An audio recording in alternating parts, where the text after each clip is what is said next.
So we had a talk on the phone yesterday, it's just come around now. We're going to be doing a verification under the Food Act.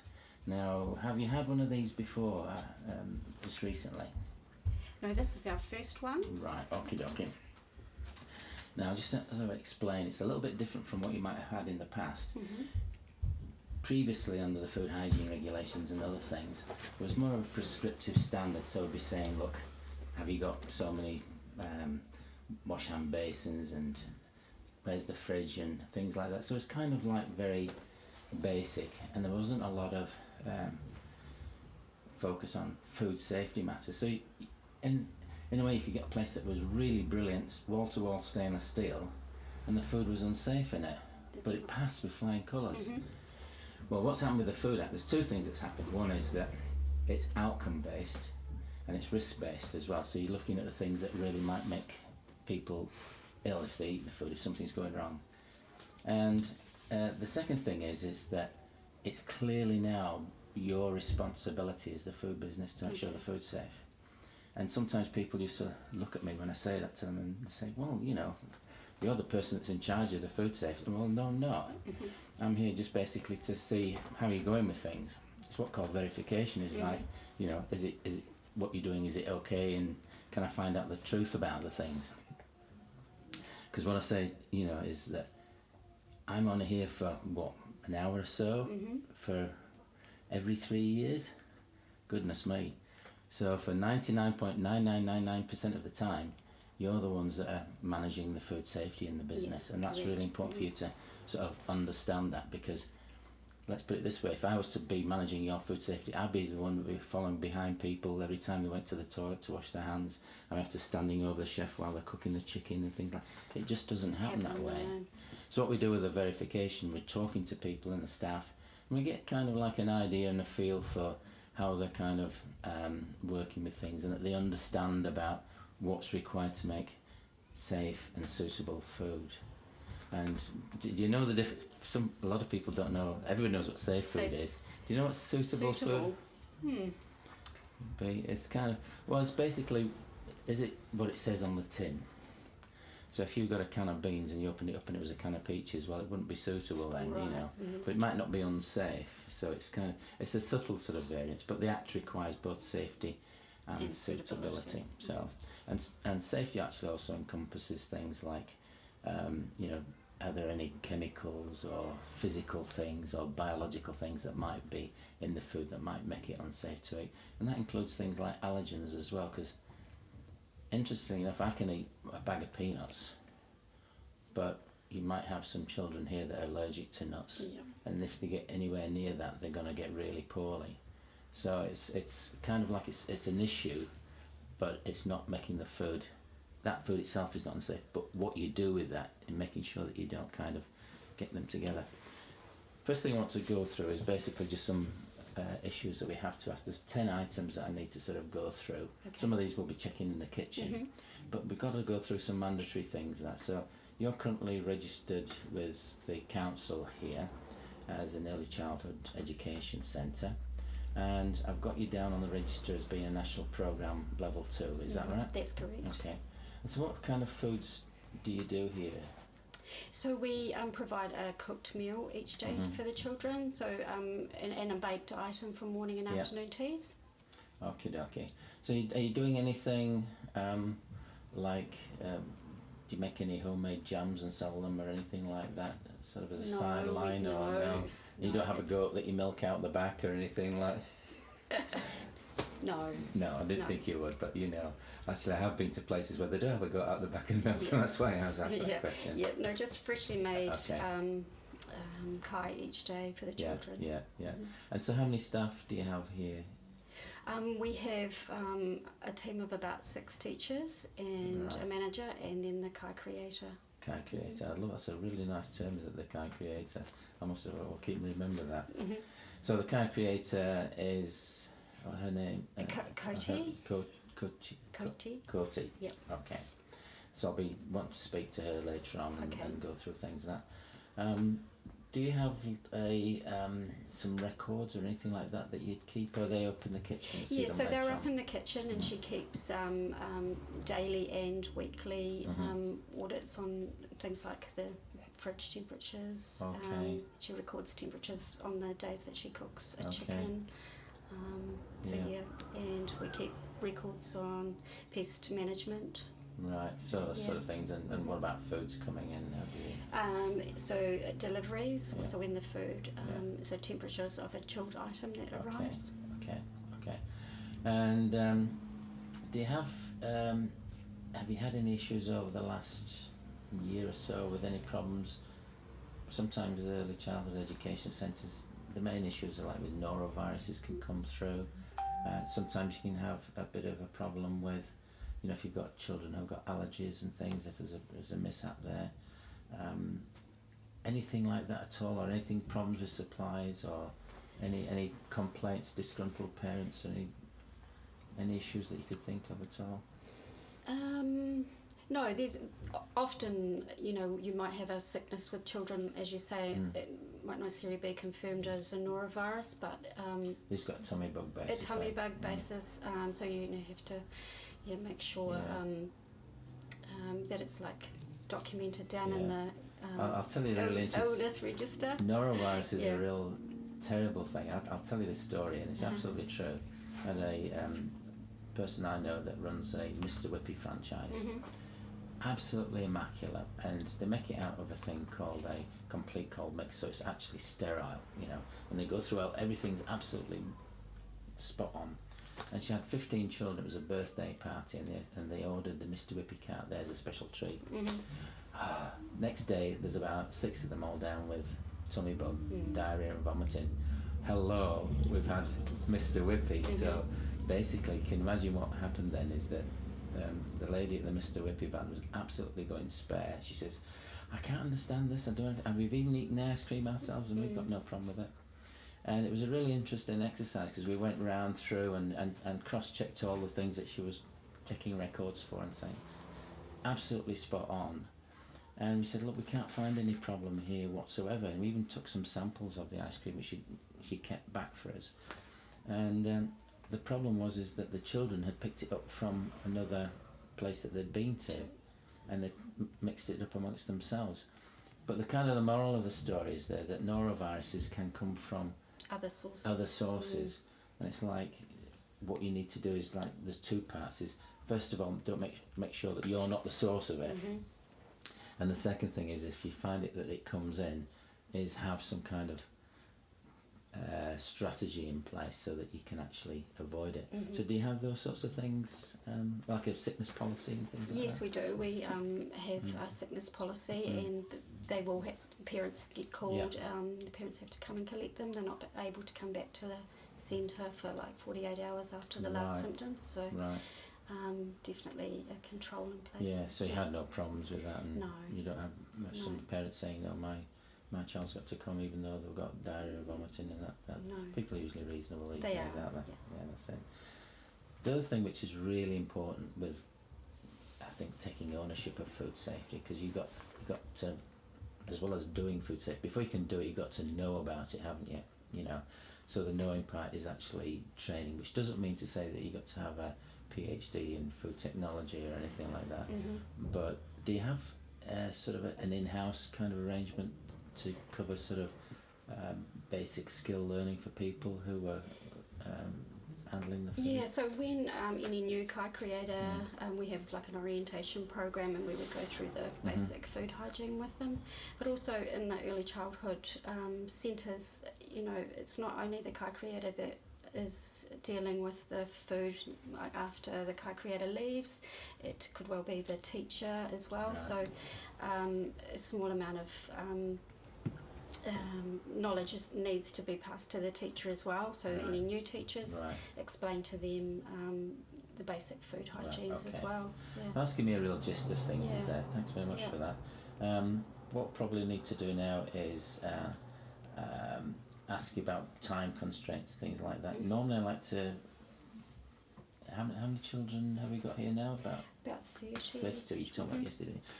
And the kitchen is it kind of a large kitchen, or is it just one small? It's more like a domestic kitchen at home. Okay, now I've got a picture there.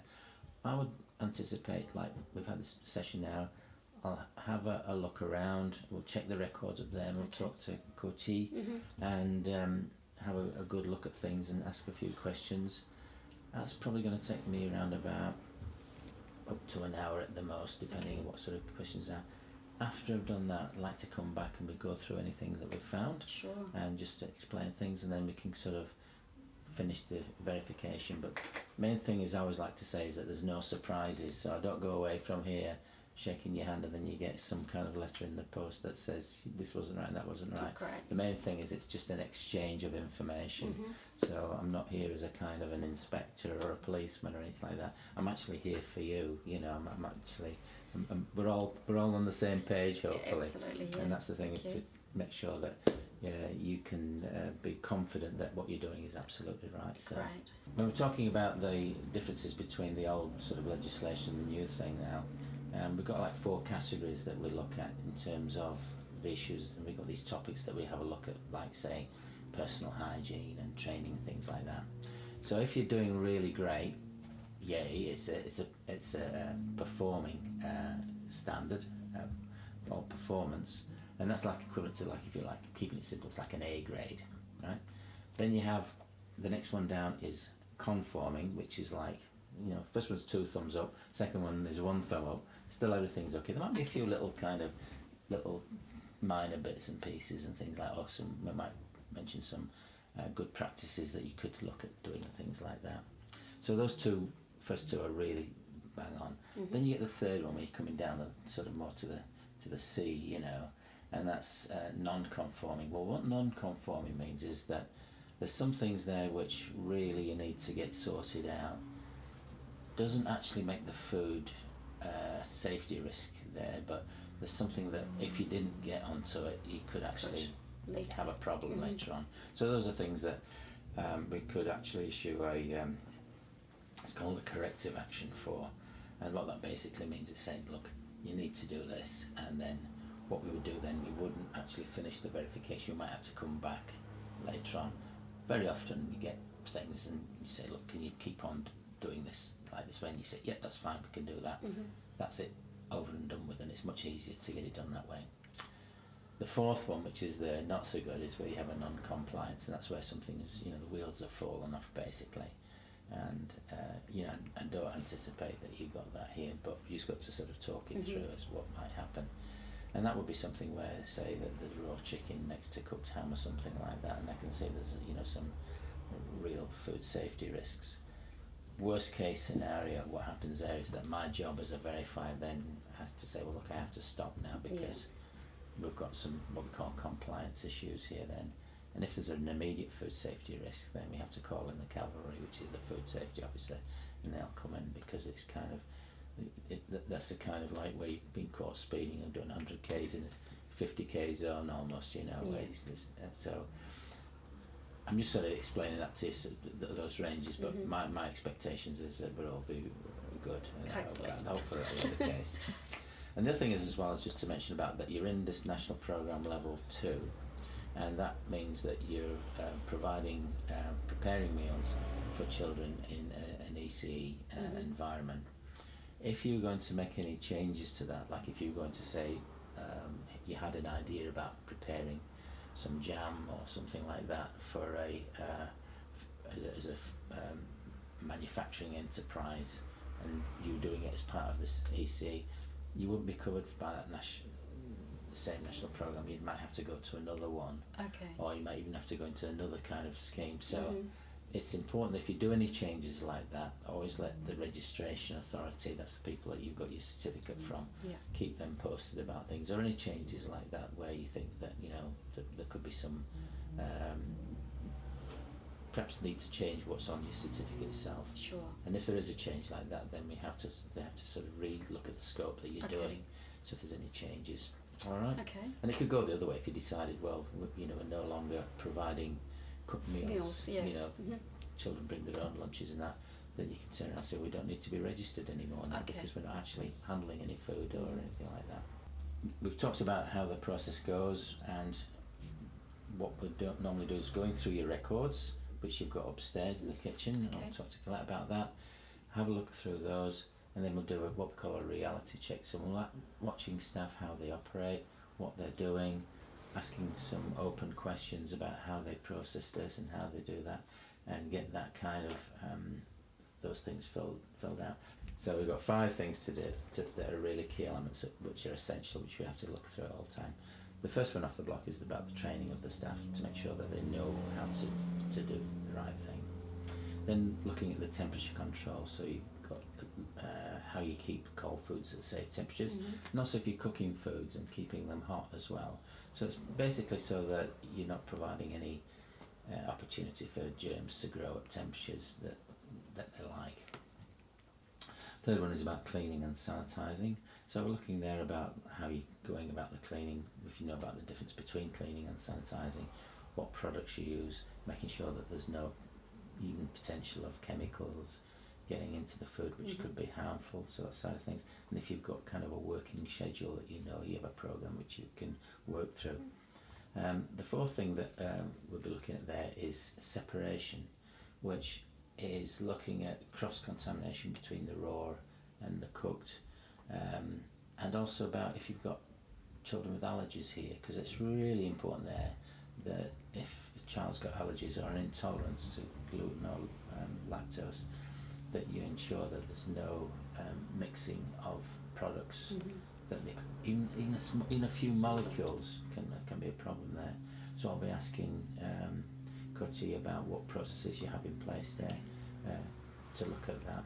And the other one is basically health, and which covers, number 1 is hand hygiene, and that's one of the most important things in the universe. Yes. That everybody needs to understand to do it properly. And also with that is personal hygiene, because it's not just our hands that can make food contaminated, but from our clothing, hair, and also if we have any sickness ourselves. So we've talked about the children, if they've got norovirus. Really, really important that if any of the staff who handle food have any tummy bugs and that they don't come in. And that's always an issue with smaller centres or businesses, because there's people feel an obligation, look, I'll soldier on, I'll take some stuff and I'll carry on, but it's really an absolute no-no in a situation like this. It's one of the fundamentals. So, Karina, what questions do you have about the process or anything like that? Is there anything that you'd like to ask me before we start? So if there was any corrective actions that you found on the day, what sort of length of time are you kind of expecting us to meet those? That's a really good point, yes. Thanks very much for that. It depends what it is, really. Some things as we can fix up there and then. It could be minor things. If there's something that might take you some time to fix up, then we'll talk about that. We'll organise a time that you can actually achieve those outcomes. It's important that we don't put you into a situation where you can't kind of get it right, because we're not into that. It's all about working together so that you can actually achieve those outcomes, and that you accept what you have to do as well.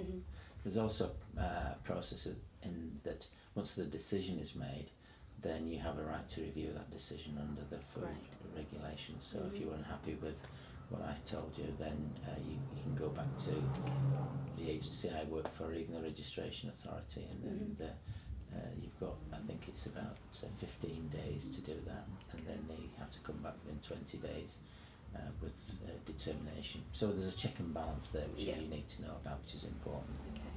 Right, so that's great. We've had our discussion now, and look, I'm just going to go upstairs and talk to Kitty and go around the place and see what's what, and then probably about half an hour to an hour's time I can come down and we'll go through my findings. Sure. And we'll just have another chat before I leave you to it. All right. Sounds good. Excellent. Thanks very much indeed. Thank you. Okay.